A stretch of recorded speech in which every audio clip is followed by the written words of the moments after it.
Баршаңызға сәлем, сіздермен Араяс арнасы.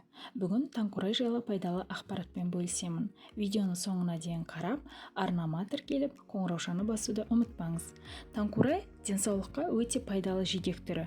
Таңқурай жылы мезгілде өскенімен, оның негізгі қызмет ететін мезгілі суық мезгілдер. Қыста тұмаудан, суықтаудан, кез келген дәрі-дәрмектен тез аяқтырады. Таңқурайдың құрамында қант, эфир майлары, аскорбин қышқылы, глюкоза, ақуыз, пектиндер, С, В, Д, Е және А дәрумендері бар, және калий, фосфор, кальций, йод, цинк, хром, кобальт сияқты химиялық элементтерге бай. Таңқурай биіктігі 1,5 метрге жуық, көп жылдық бұталы өсімдік.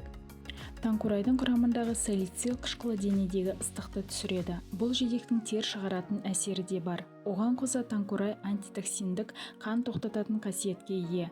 Ол ішек-қарын жолдары, бауыр ауруларында, гипертония, қан аздығы ауруларында пайдалы. Таңқурайды жиі жейтін әйелдердің терісі сау әрі әдемі келеді. Ал таңқурайдың құрамындағы фолий қышқылының нәресте сүйгісі келетін және жүкті әйелдер үшін пайдасы мол. Таңқурай мен оның жапырақтары бүйрек жұмысын жақсартып, зәр айдайтын әсері бар. Кептірілген таңқурайдың 60 грамм жемісін 1 стақан қайнап тұрған суға салып 20 минут тұндырады да түнге қарай 2 стақанын бір-ақ ішіп алады. Денеден тер шығару үшін осылай қолданады. Басқа жағдайларда 1 стақаннан күніне 2 рет ішеді.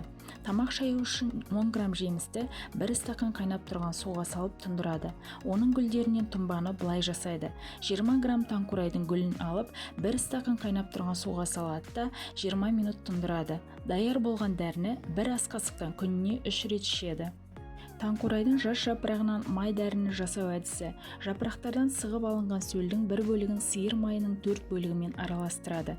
Таңқурай шырыны тыныс алу жолдарын ашса, суын ішіп өтуге, қан қысымын түсіруге пайдаланады. Ол холестерин деңгейін түсіріп, майдың қорытылуын жеңілдетеді. Артық салмақтан арылғысы келетіндер үшін де таңқурайдың пайдасы зор. Таңқурайды қайнатқанда да, тоңазытқанда да пайдалы қасиеттерін жоймайды. Қайнатпасы дене қызуын түсіріп, несеп жүргізуге, бүйрек тасын шығаруға, іш ауруына, қант диабетіне ем. Жемісін табиғи қалпында немесе кептірілген күйде қайнатып, сусын жасап ішсе, қыста тұмауға жақсы ем болады. Ғалымдардың пікірінше, бірде-бір антиоксидант дәл таңқурай сияқты обыр жасушаларына қарсы тұра алмайды.